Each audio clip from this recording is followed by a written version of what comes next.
And this problem really pervades all of medicine, like breast implants. People may not realize this, but one of the main materials that they use for breast implants is actually a mattress stuffing. And this pervaded all of medicine. So I started to think, well, you know, you could use chemical engineering approaches and chemistry to really synthesize materials that might really solve different kinds of problems like this. So actually, I was very, and what was also great about being in the hospital is, you know, you just ride up on the elevator with different clinicians, and they tell you some of the things that were going on, and it would give you ideas, and it would lead to all kinds of collaborations. So it was interesting for me, you know, when I got done with working there, actually I could have stayed there, but, you know, my friends told me, well, it's probably not good to be a postdoc for your whole life.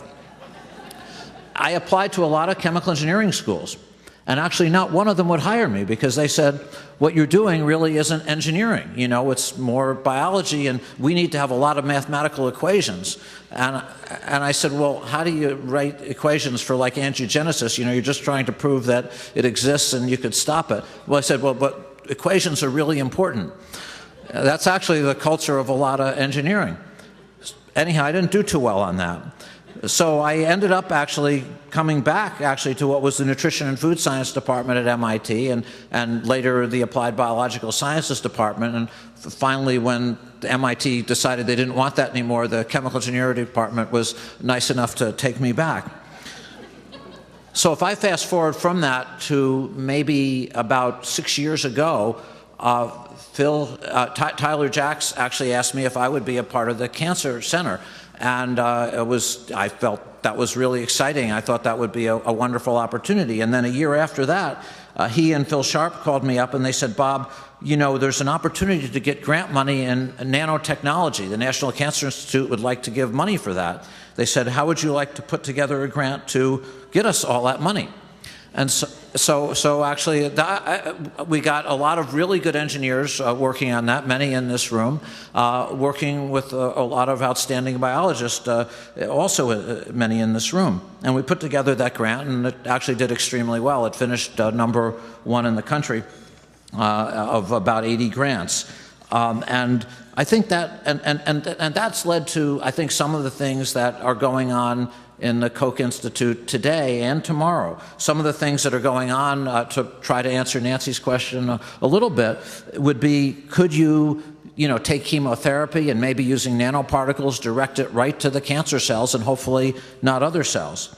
Another example might be, and this actually involves really outstanding biologists like Phil Sharp. Could you take siRNA, which could be used to silence genes, but a huge problem is delivering that to the cell.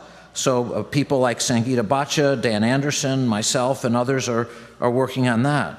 A third example is actually Mike Sema's work. He's trying to make like a diagnostic, like a little piece of rice that you could actually put in the body that could detect almost everything that's going on in your body, having nanosensors for oxygen, pH, the chemotherapy drugs, and so forth.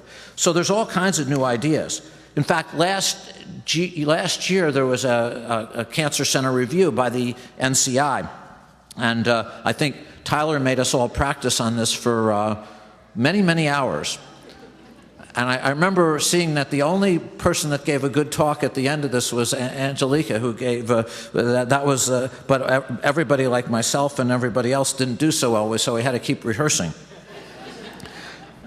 But the rehearsing was worthwhile. I thought that grant did extremely well, and I actually, just to go over the idea of how the NCI study section looked at what was going on, just a couple quotes. They wrote that this new Koch Institute would be at the forefront of national transdisciplinary programs.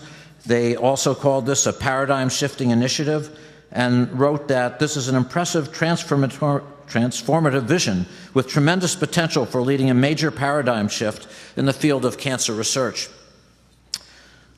So I hope as we move into the new building that it'll be a great opportunity for all the terrific biologists and also for the engineers. And I think that I really hope that what it'll also lead to is, just like I mentioned, that through elevator rides, through eating in the cafeteria, just through meeting in hallways, that people will work, that will see ideas coming from biologists, but hopefully that that engineers working with them can also figure out how to apply them and really try to create new kinds of therapies, new kinds of diagnostics, and new kinds of imaging agents. And I think it is a new paradigm, and I very much hope that it will really have the ability to change the future of medicine.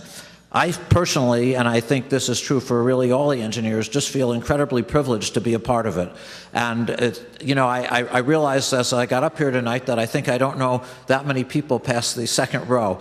But I just want to, congratulate you all on just being a part of what I think has just been a remarkable history and what I also believe will be a remarkable future. Thanks so much.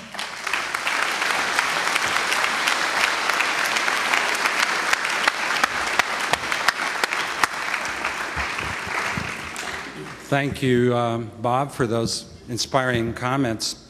Mattress stuffing? I'm going to have to sleep on the floor now to be able to get any sleep. But I will tell you that I do believe that the coming together of biotechnology, at least David got it, and that's all that matters, really.